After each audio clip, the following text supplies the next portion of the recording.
Good evening and welcome. You're watching The Big Fight, a show that is not 24 years old but young at 24, the oldest running debate show on Indian news television.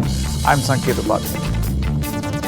A very disturbing situation as far as the Israel-Gaza conflict.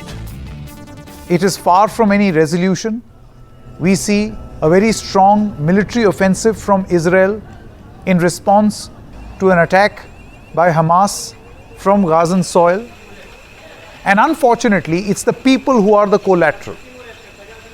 Whether it was the victims of the attack from Hamas or the victims of this retaliation from Israel.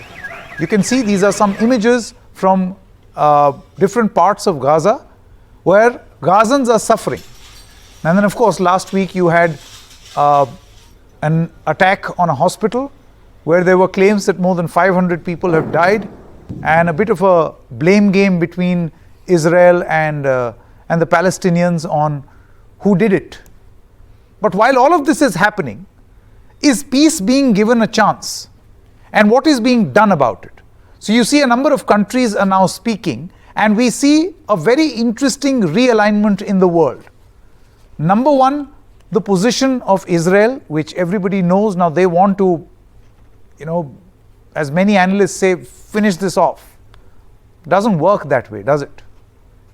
Then you've got the United States, which has its task cut out, very, very difficult act where they have to be seen as supporting Israel, but at the same time now, sympathetic towards the humanitarian crisis in Gaza as a result of this offensive. Now there was a trip by Joe Biden, but many analysts feel that it did not deliver as much as it promised. So in that sense, has Joe Biden's trip failed to deliver? The West scrambling in its response in this crisis. While all of that is happening, the Arab world, which had kind of, according to analysts, given up on the Palestinian cause, seems to be united once again. And then there are countries like Russia and China who are also uniting and presenting themselves as some sort of a peace access power.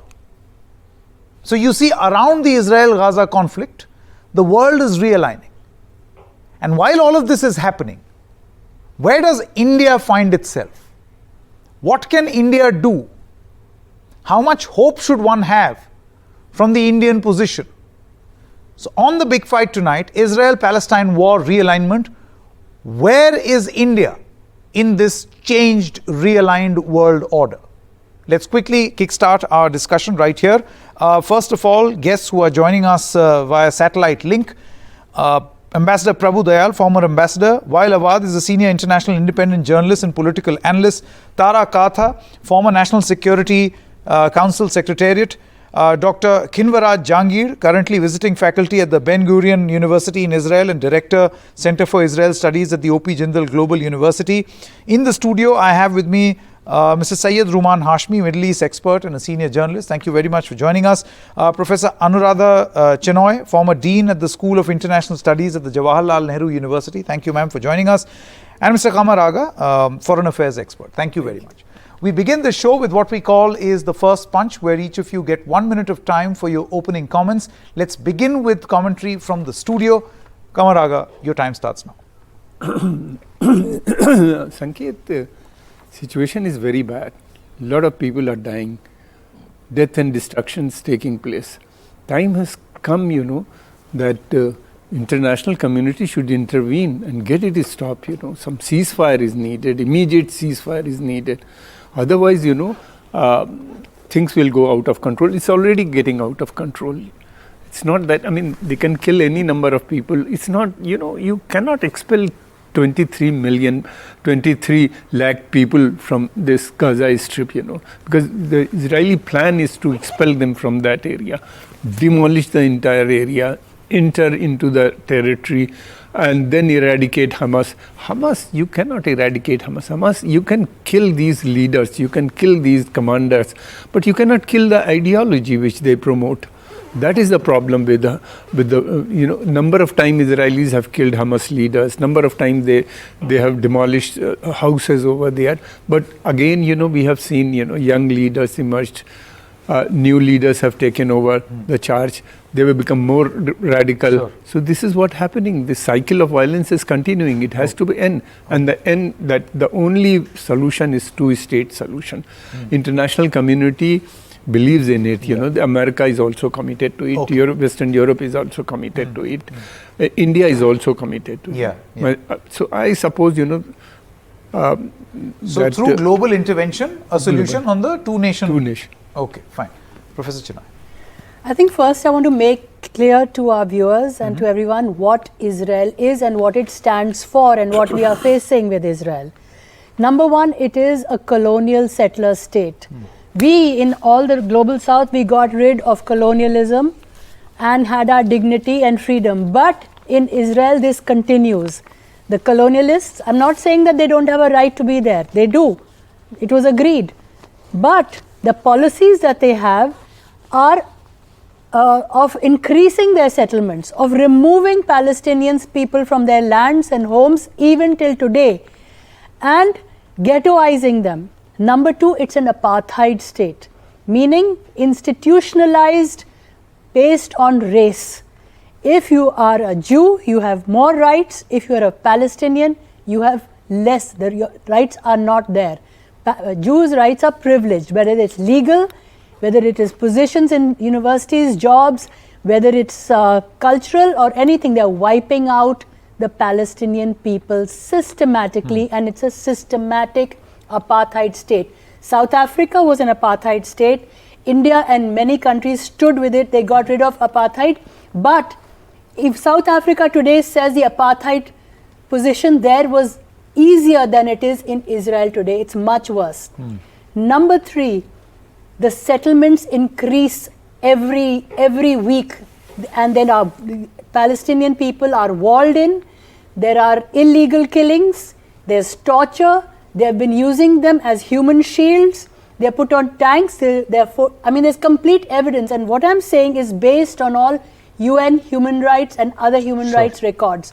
So to support Israel in this way is an act of hypocrisy, which the West is doing, which talks so much about human rights. And no one should believe them on human rights until they recognize this. They've been turning a blind eye towards this. Hamas is a creation of Israel, of Netanyahu and Israel. So, we condemn terrorism. We don't like their methods, but we must not decontextualize. We must recognize that this is a reality of the Palestinian people. Okay, Mr. Hashmi. See, Israel, as Mrs. Chinay said, that is an apartheid state. It is indeed an apartheid state. Israel government, one pretext or another, hell-bent upon killing the Palestinian people, putting them behind the jail. You know that Israel is the single country in the world where 5 years child, the Palestinian child, their trial are conducted in the military court. Have you ever heard it?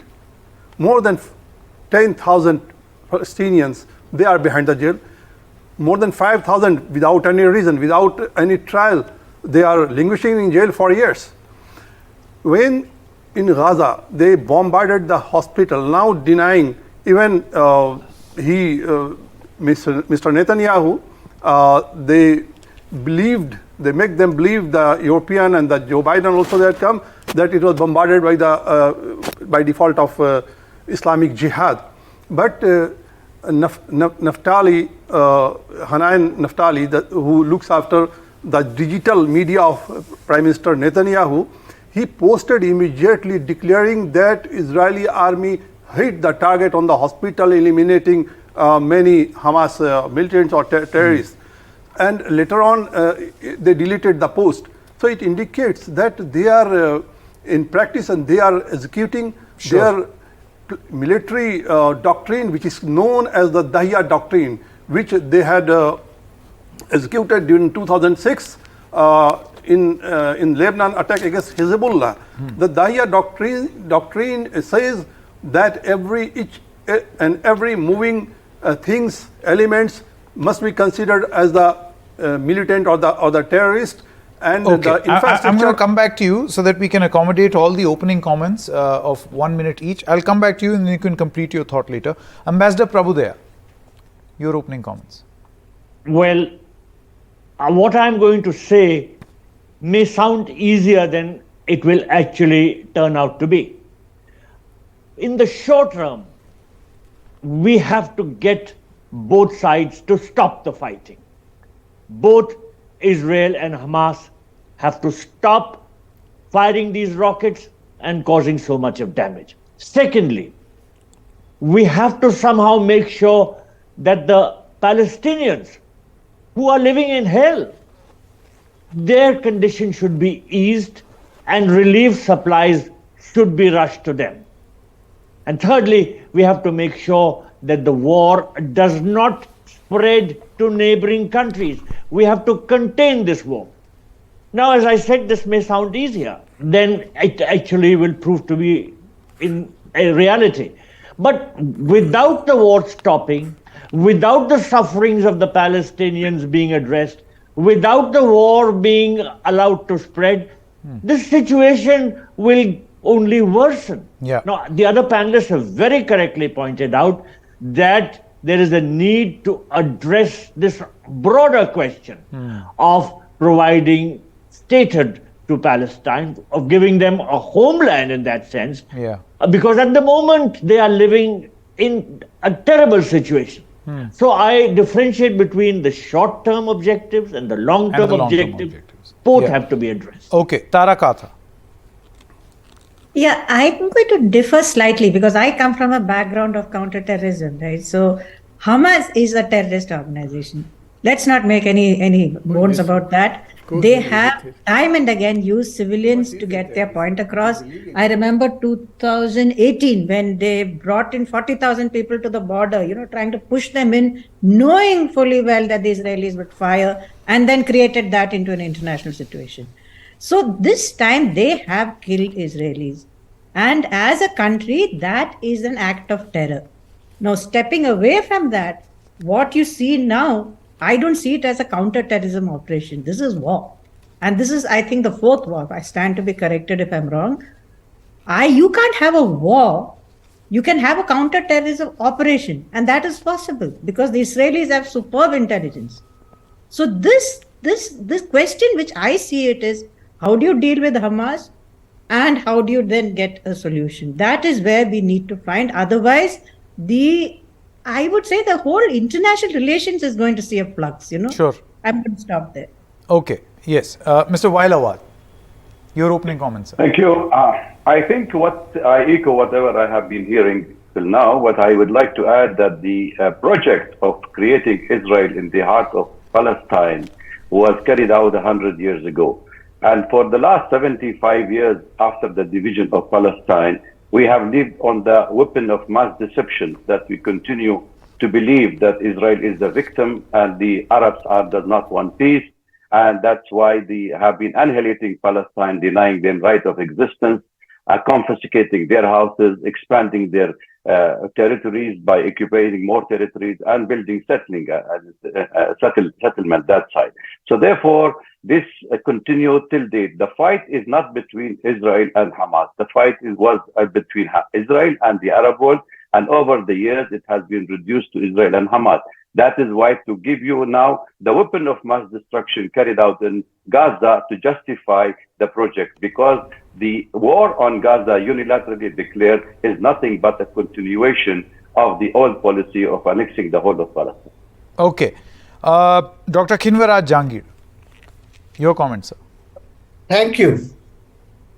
I think if I take what the last speaker said, that it was once upon a time Arab-Israel conflict, I think, which was completely futile from the point of view of the Palestinian people. I think Yasser Arafat put this conflict as a Palestinian self-determination and anti-colonialist struggle, which did get international recognition in late 1980s, and then there was a Oslo peace process.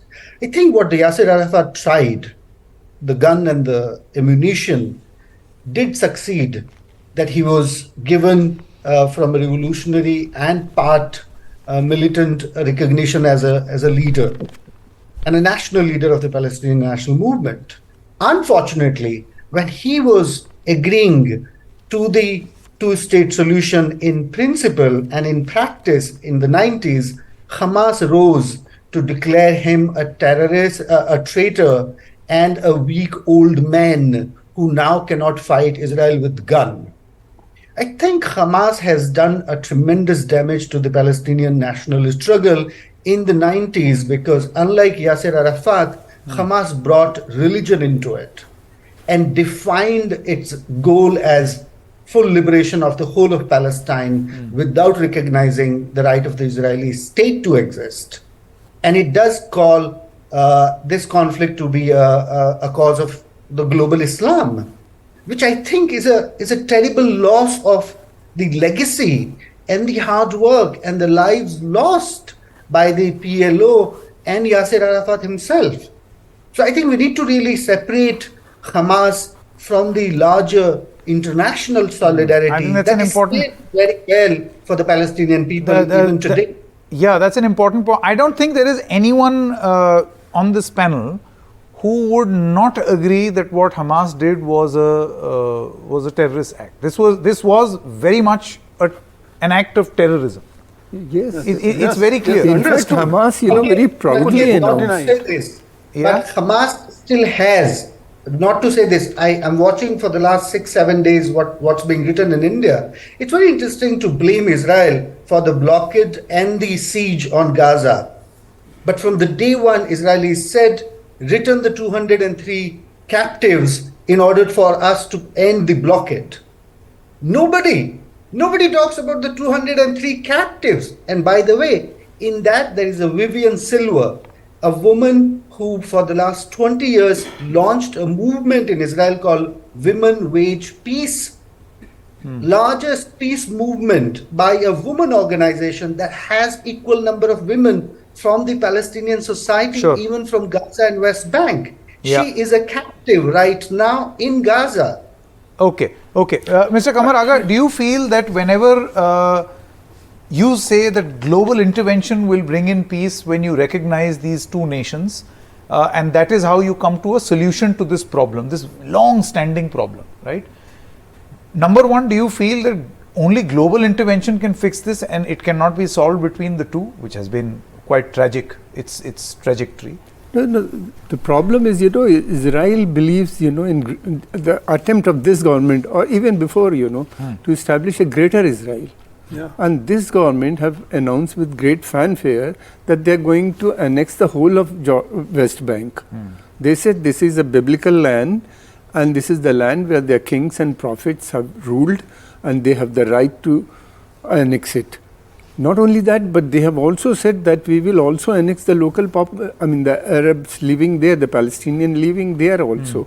So that is a matter of great concern. That created a big, tension within the Palestinian society. Then they are saying that the Jerusalem is an united capital of Israel. We are not going to withdraw from there.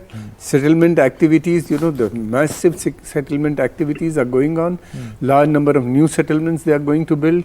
They are also expanding the old settlements. So these are the problems, So Israel is not willing to talk now. Israel is saying that we don't have partner in peace. Maybe, yes. They may not be having, So need is, to build pressure.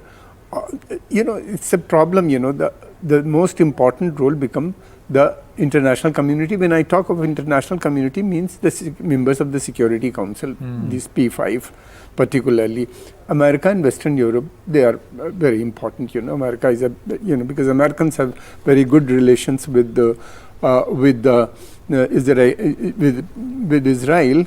They are the ones, who are supporting militarily, they are supporting economic aid is also going to Israel from United States and other Western allies. So therefore, it is incumbent on these powers to put pressure. First of all, they should establish a ceasefire between the both. Arabs should put pressure on Hamas, to cease the activities. These things can be negotiated, these things can be done, but there is no will because the President Biden has given free hand to Netanyahu, you know, that you have the right to defend yourself. Fine, they have the right to defend, but they have also said, you know, that you have the right to go in fact, you know, that is a major problem, you know, what you to eradicate Hamas.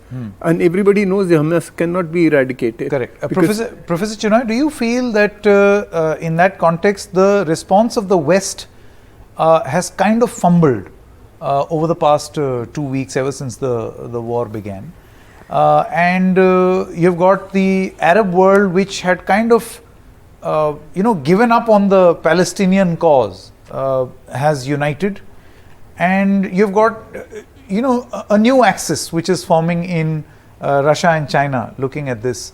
And then of course I'll come to the larger question on sitting here in India, where this is also a topic of discussion, that where do we find ourselves in this mix. So one by one, first the West, then the Arab world.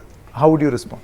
So before that, first I just want to say that everyone condemns, including me, everyone condemns the fact of the terrorist attack. But what has happened is that the West and some people are clutching onto it as a way to just, collectively punish the entire Palestinian people. So now they deserve it. It's upon them. They've done this. This is their leadership. And therefore, Israel has rights. Of course, Israel has rights to defend itself. But look, see what they're doing now. Hostages, there could have been a hostage exchange. There have been hostage exchanges in every war. There's a way to do it. The Hamas must have said, we'll give this, and they could give this. So those are other issues. Third, therefore, about the West. The West is standing just with Israel on this issue. In all these meetings, only Biden has once said that yes, there should be a two-state solution in his when he spoke in Israel. But everyone knows that neither Israel nor the US, they have been combined in this oppression against Palestine, and repeatedly they have not stuck to their promises. And now the rest of the West is completely behind Biden on this. So the Arab countries and the rest, what we call the global majority, they have lost faith in what they are saying. Even if they say, yes, we'll have a two-state solution, until it's signed and delivered, I don't think the Palestinians or the Arabs will really believe them. Third, the Arab states, for the first time, there is some, there's engagement between them.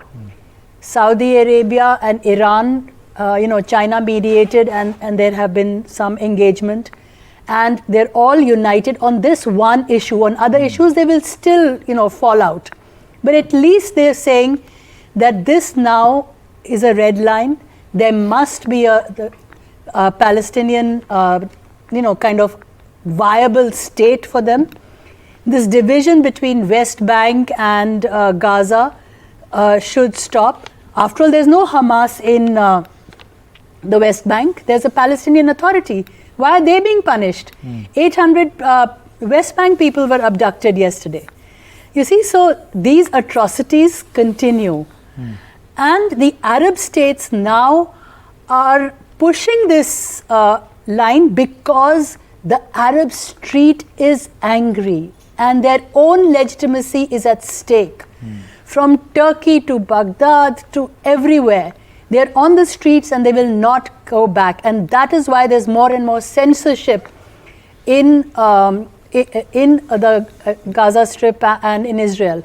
There's no food being given, no water, no health. Hospitals are being bombed by whoever, but 50 people are being killed. So the curtain has been drawn so these atrocities can continue. And I think what Tara said, that this is a war. War meaning with one side, which will have the paraslingers or whatever, and the other side, which will have the latest American machinery, $10 billion in aid, and for them $2 million in humanitarian assistance, which we hope will come. So it's a very unequal thing, and I think, like India's position has been, we should stand on the side of Palestine and be good brokers in this. I'm going to come to what India can do in just a bit, but let's first discuss the West and, of course, the regrouping or realignment of the Arab world. Tara Kartha, would you like to say something about this? First of all, do you think that the West's response has fumbled? Not fumbled. I mean, the shift in policy occurred after President Trump. You remember the whole thing went towards Israel, saying that, we are backing Israel, Jerusalem is the capital, and so on and so forth. Now, in big protests across Europe, I think they are going to have second thoughts. Nobody wants refugees. I mean, this is across Europe or the Middle East. Nobody wants these refugees coming into their countries. So the please remember, this attack occurred for what? Which all of us know. It occurred because there was a Middle East solution in the works. That is why Hamas did this. Because if Israel and Saudi Arabia had come together, and we were talking of the whole IMEC, the route across and all that stuff, if that had happened, Palestine issue would have been forgotten by everybody. So that is the timing for this. And it has succeeded very well. But that doesn't mean that either the West or the Arab state will change their own economic interests by a jot. They are not going to change. They will manage this issue as much as they can. And which is why Israel knows, relatively, it has a free hand. Relatively speaking. Because nobody, the poor Palestinians, who will give them shelter? Who is willing to stand up and say, okay, I'll fight for you? He's not fumbling so much as trying to show that we care about everybody, but at the same time, we're not going to, we're not getting into this. That's us. Okay, Wailawad, your view on the West's response, and also what has forced? Is it the misery of the people or the Palestinians which has got the Arab world together, or something else as being suggested? Well, let me just say that what's happening in Gaza and currently has exposed the hypocrisy of the West. In fact, by giving full support for an Israel all-out assault. I'm not saying that the two-state solution is not the best. We have lived with the Jews for years, for centuries together. We are cousins from the same, we are from the same father, Abraham. So we do not have anything against each other. Dr. Jahangir, would you like to weigh in? And then Ambassador Prabhudev. I think only and specific. I'll come to India in just a moment. Only specifically on the West and the Arab world. I do think that the West has least credibility when it comes to the Palestinians. Americans, even when they worked the Oslo peace process in the 90s, gave up too much leverage to Benjamin Netanyahu, who came after the death of Yitzhak Rabin, to just derail the whole Oslo peace process. I think Benjamin Netanyahu has been too powerful leader within the Israeli politics to really not commit to the peace process that once upon a time Israel paid a price of its own prime minister for. So I think West doesn't have a credibility. Does it mean can any other player have credibility? I don't think so. I think we need to look at it from a very broad perspective. Conflict will be resolved when the two parties will exhaust all their anger, ideologies, and the stamina to fight and kill each other. I think we can be facilitators. And facilitators in what? Anger?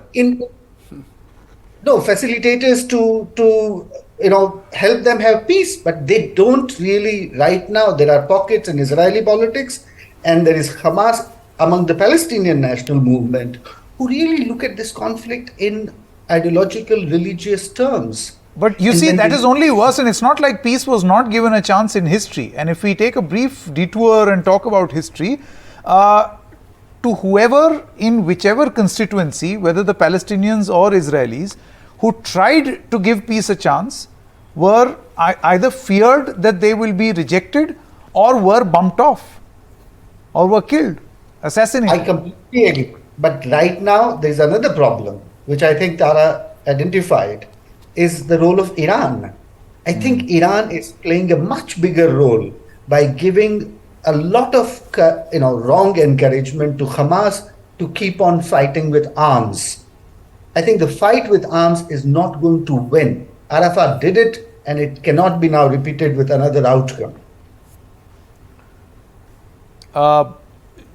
Mr. Hashmi, so just taking from what Dr. Jahangir is suggesting, obviously, non-violence is not Hamas's strategy. Yeah. It's clearly an organization which is an armed organization which adopts militant means, which commits an act of terrorism, and that is being met with an even stronger response from Israel. Yes. Unfortunately, and as we said at the very beginning, it's the people of Gaza are the collateral. And by the way, we have reported a lot on this channel and shown that all Gazans don't support Hamas. Yes, that's There right. are protests against Hamas also in Gaza. They are general civilian. Most of them are general civilians who have taken shelter in the hospitals, in the churches. Yesterday night, one Orthodox church destroyed, bombarded, and eight people died over there. So every civilian, so they are taking shelter. Where what is the problem? Where they go? The Rafah border is closed. They can't move to the West Bank. It has become besieged. Gaza Strip has become an open jail. The Israeli government told them to shift towards south, and then they moved the southern part of the Gaza. And to add to that, we have learned that the underground tunnel network in Gaza city is 500 kilometers long by some estimates. Yes. The Delhi Metro underground is 100 kilometers. So the underground network of the militants of Hamas is 5 times more than the Delhi Metro underground system. Israel claims that they are destroying the channels, the underground tunnels, which provide the shelter, and all the leadership are there, and the arms and the rocket and the whatsoever missiles they are stored over there. They are destroying. But see, so far around 4,000 people have died, right? And 1,000, more than 1,000 are the children. 1,000 are 1,400 something like women. So the male figure died around Palestinian living in the Gaza. They are around 1,000. So let's say presume that 500 militant died over there, and the 500 the general civilian. So who are dying? They have become Mr. Hashmi, just quickly coming, the number. Just quickly coming back to the West's ability to bring peace in the region. I just want to know from you. Is the West's response that of a facilitator in peace, or are they aggravating, or doing both? See, Sanketji, the West has been programmed into believing that Israel on a just, and they are doing injustice. The demand of a free Palestine is unjust. As Mr. Jahangir also cited 2 times, the religion alignment of Hamas. Say what you will consider and what you will say about the religious doctrine and the religious belief of the greater Israel, which Netanyahu and the Zionist other Israeli, they incites, they seize the greater Israel, getting the inspiration, by the way, Mr. Kamaraga, whatever Mr. Netanyahu is doing, it's not that he's a very popular man in Israel. Latest surveys suggest that post this war also, no more. But 66% people don't like him. Yes. But he's very intelligent. He's now formed a unity government. So the war will continue because everybody wants. He is saving himself from corruption and the bribery, which is in the court. The issues are. No, the unity government is there at the moment, but most of the people in Israel, they are not in favor of Palestine. Of course. They were fighting for their own rights. They were opposing Netanyahu, but they were not promoting democratic rights for the Palestinian people. That is also a problem there. Second thing, Hamas is not liked by the Arabs. Saudi Arabia has big problem with Hamas, because Hamas belong to Ikhwan-e-Muslimin. That is a different sect, which is opposed to basically Saudi Arabia, the Wahhabi setup, which is there in Saudi Arabia. And but now, Hamas has united. It's an irony, the Hamas has, after this, this attack on Israel is a game changer. Game changer in the sense when Israel responded with heavy hand on Gaza, So what has happened, that the youth, everybody has come out on the street. At the moment, at this time, after the Friday prayer, you would see millions of people in but the that's Arab sad, no? That it took a terrorist attack by Hamas to unite the Arab world for the no, Palestinian not that. cause. Israeli respond to that terrorist The response attack. to that. No, but then it began with the terror attack. It began with the terror. At that time, they were silent. When the response started coming, then they come out. The people came out after 4 or 5 days, not immediately. And secondly, everybody, Hamas is not popular even, as you mentioned, among the Palestinians themselves, they were losing credibility. The most important thing at the moment is ceasefire. Ceasefire is, but the problem is this is the election year. President Biden is more interested in election than in solving the problem in Palestine or Israel, whatever you call it. He came there also because of the election compulsions. He wanted to show solidarity because the Jewish vote are very important in American elections. They are very powerful lobby. They are very moneyed people. They have big funder to both the political parties. So that is why that was one of the reasons for his coming to. Now I want to spend the next 10 minutes talking about what India can do. You see, Dr. Jahangir, initially, at least politically, or the political response or the domestic response here in this country, and Tara Kartha can also weigh in just a short moment, was that the country seems to be tilting in its inclination towards Israel, but our official position still remains. Do you feel that, Dr. Jahangir, there is something changed in India's foreign policy, or are both these things correct? That we stand for the Palestinian cause also, and at the same time we are cozying up to Israel as well? And what role can we or should we play? I think India's stand is serving both of its objectives. I think there is no contradiction in what India is doing. It can actually be both at the same time. However, there is a limit to what India can do more. I think what Ambassador Kamal Aga mentioned, Iran and the ideological alignment of the religious fanatics is a very critical background to this. And India, unfortunately, has no goodwill even with Iran these days. Our relationship with Iran has gone really down because of the kind of positions that India has taken on the Iranian nuclear program in the light of American and Indian friendship. So I think if a country doesn't have any leverage with Iran, then you cannot really de-escalate the conflict. Hamas will de-escalate if the two players from the Middle East will tell Hamas to do it. Qatar and Iran. They are the financiers, they are the providers of arms to Hamas, and they are the only players that can tell Hamas to de-escalate and release the hostages. The second thing that can also be... And how is our equation? You spoke about our equation with Iran. What about Qatar? With Qatar, see, Qatar plays everybody very smartly. I don't really think with Qatar we have a leverage than just the give and take around the commodities and oil. India doesn't have any kind of a deterrence or a leverage to do. I think Kamal Aga mentioned, and you mentioned that when Biden came, he went back with little in his hands. I disagree with that. I think there are two big takeaways. He stopped Israel from getting into Gaza. Israeli army has been prepared 7 days ago, and they have not entered into Gaza because there is a clear instruction, no ground operation at the cost of the human life.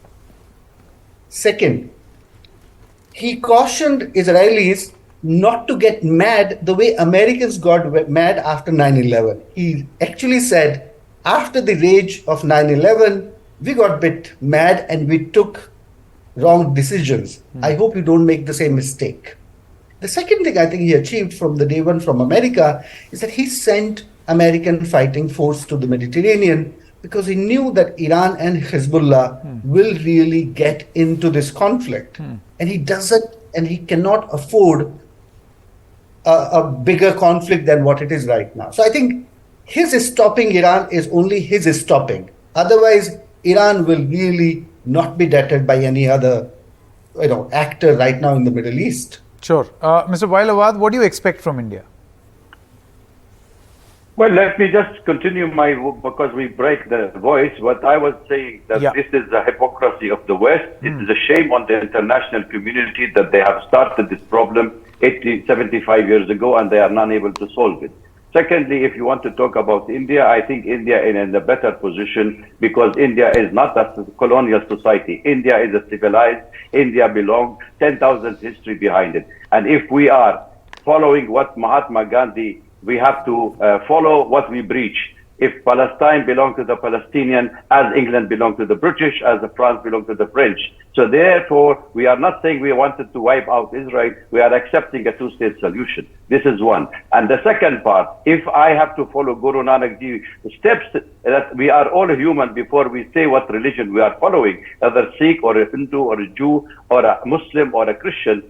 Let us stop this carnage. It is the mother of all carnage on the hand of the Palestinian. You cannot kill the Palestinian of 23 lakh inside Gaza concentration camp because there is a 12,000 Hamas fighters inside. It's not one Hamas fighter killing is equal to 20,000 Palestinians to be killed to achieve your goal. The goal of this is not the new Middle East order you are trying to create, because Condoleezza Rice talked about it in 2006 and it was a stillbirth order, because unless and until you address the issue of the Palestinian, you cannot solve it. So India have a strong stakeholder in this region and can play a proactive role by stopping this war, by bringing people onto the table and adhere to the international law, adhere to UN Security Council resolution and implement it. End occupation, end settlement, end aggression against the Palestinians. That's not the question. I interviewed Arafat when Netanyahu was first time a prime minister, and I asked him 3 times,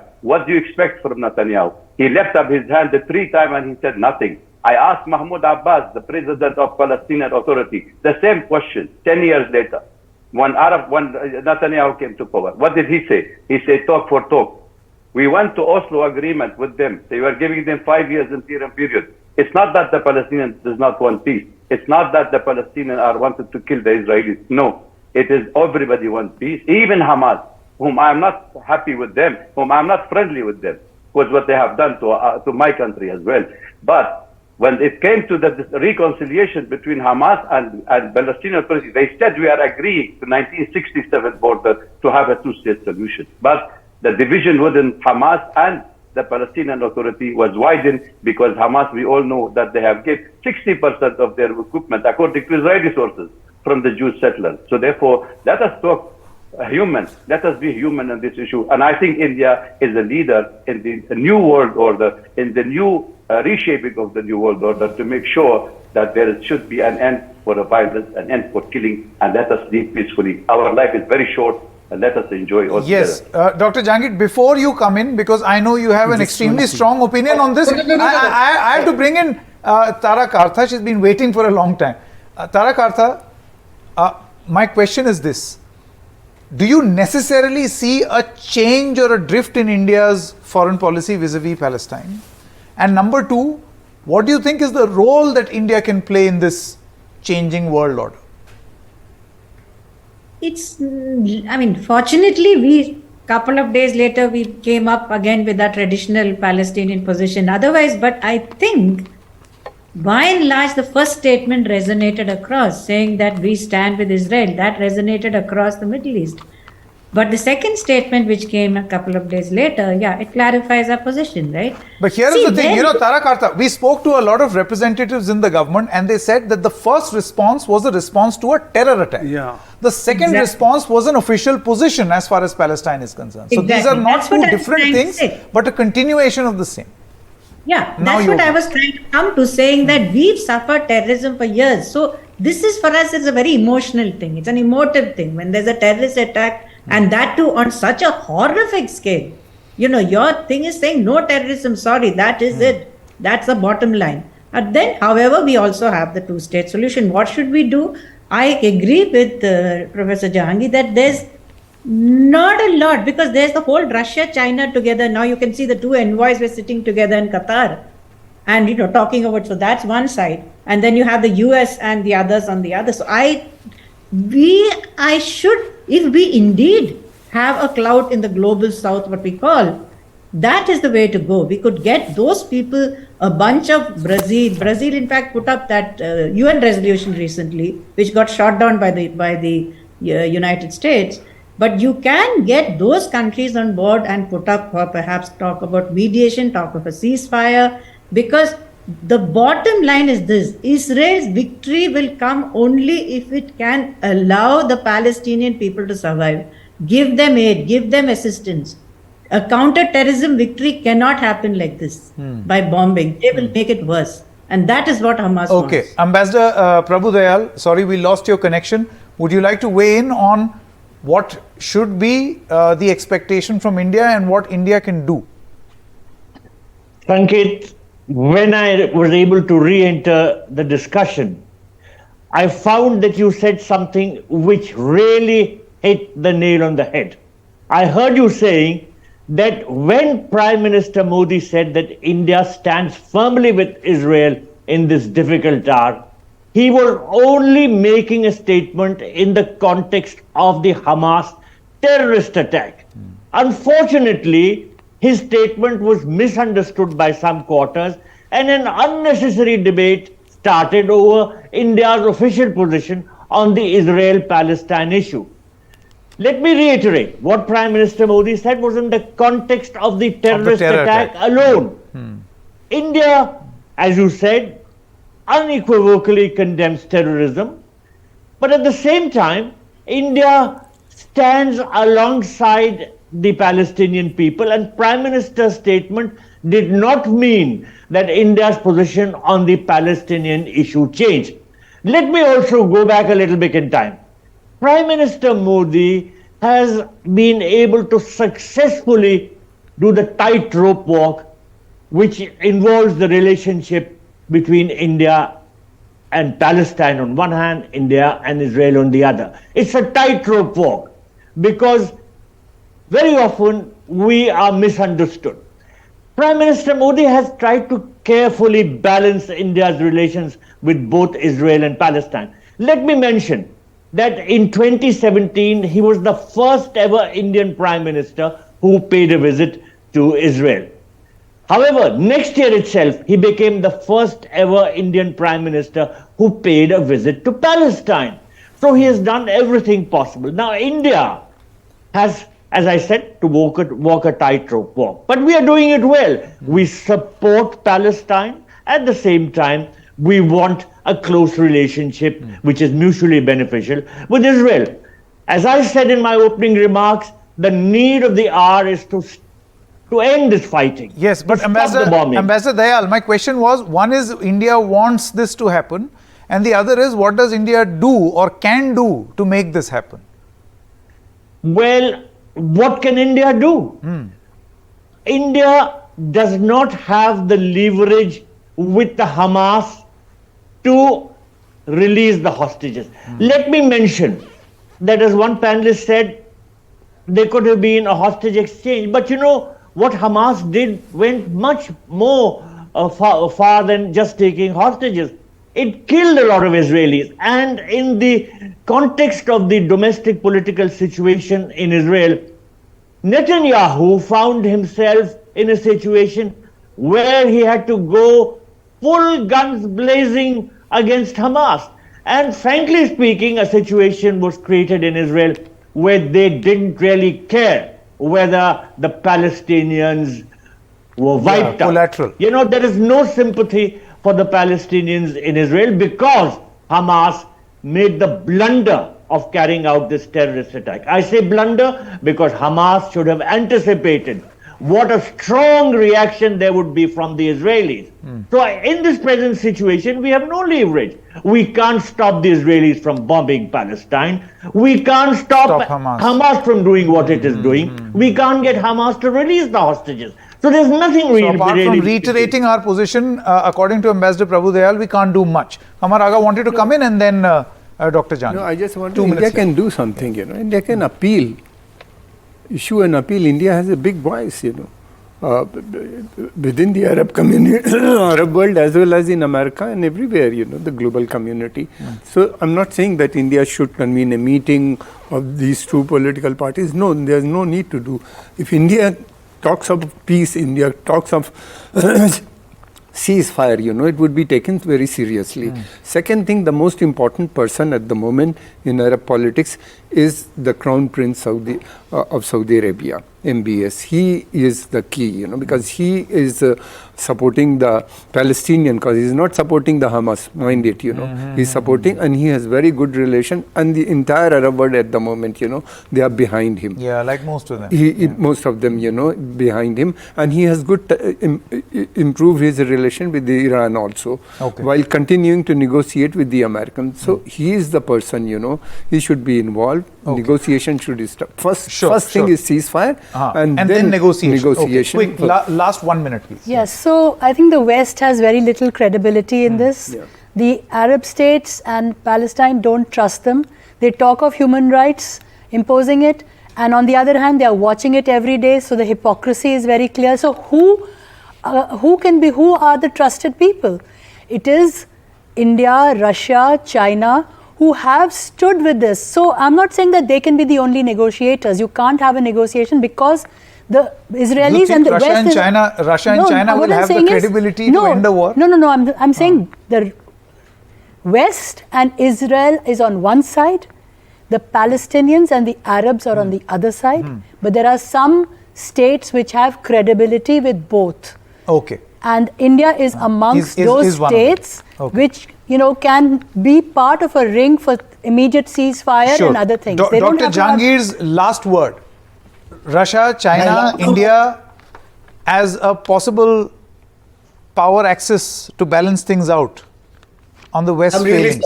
I don't think I will go into a speculation. I was raising my hand for the sake of Gandhi and his legacy. And I, as a follower of Gandhi's thought, I really want to reply to something that Wael Awad said.